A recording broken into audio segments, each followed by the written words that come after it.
السلام علیکم ناظرین، آج ایک نئی کہانی کے ساتھ آپ کا بھائی آپ کی خدمت میں حاضر ہے۔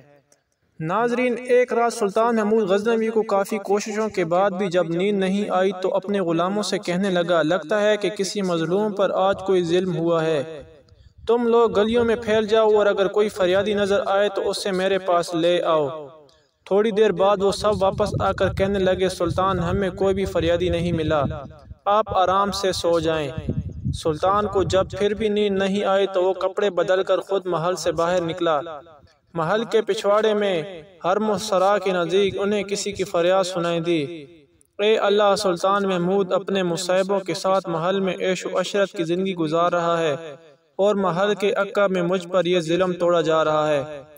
سلطان نے کہا، کیا بات کر رہے ہو؟ میں محمود ہوں اور تمہاری فریاد رسی کے لیے آیا ہوں۔ مجھے بتاؤ کیا ظلم ہوا ہے تمہارے ساتھ؟ آپ کے خواص میں سے ایک شخص جس کا نام میں نہیں جانتا ہر رات میرے گھر آتا ہے اور میری بیوی پر ظلم و تشدد کرتا ہے۔ اس وقت وہ کہاں ہے؟ شاید اب چلا گیا ہے۔ دوبارہ جب وہ آئے تو فوراً آ کر مجھے اطلاع کر دو، سلطان محمود غزنوی نے اس شخص کو کہا۔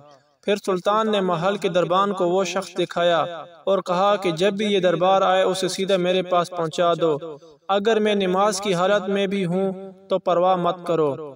اگلی رات وہ شخص سلطان کے پاس آیا اور بتایا کہ وہ شخص اس وقت اس کے گھر میں ہے۔ سلطان اس وقت تلوار ہاتھ میں لیے اس شخص کے ساتھ چل پڑا۔ جب اس کے گھر کے قریب پہنچا تو اس سے کیا کہا کہ گھر کے سارے چراغ بجھا دو۔ پھر اندھیرے میں بھی اس کے گھر میں گھس کر اس شخص کا سر تن سے جدا کر دیا۔ پھر سلطان نے حکم دیا کہ چراغ روشن کر دو۔ اس شخص کا چہرہ دیکھا اور سجدے میں گر پڑا۔ پھر گھر کے مالک سے کہا، اگر کچھ کھانے کو ہے تو لے آؤ، مجھے بہت سخت بھوک لگی ہے۔ آپ جیسا سلطان مجھ غریب کے گھر کا کھانا کھائے گا؟ اس شخص نے کہا۔ سلطان نے کہا، جو کچھ بھی ہے لے آؤ۔ وہ شخص ایک سوکھی روٹی اٹھا لایا جسے سلطان نے بڑی رغبت سے کھایا اور اللہ کا شکر ادا کیا۔ وہ شخص سلطان سے پوچھنے لگا کہ چراغوں کو بجھانا، سجدہ کرنا اور روٹی طلب کرنے کے پیچھے آخر کیا ماجرا ہے؟ سلطان نے اس شخص کو کہا، میں نے جب تمہاری داستان سنی تو سوچا کہ میری سلطنت میں ایسا ظلم کرنے کی ہمت صرف میرے کسی بیٹے کو ہو سکتی ہے۔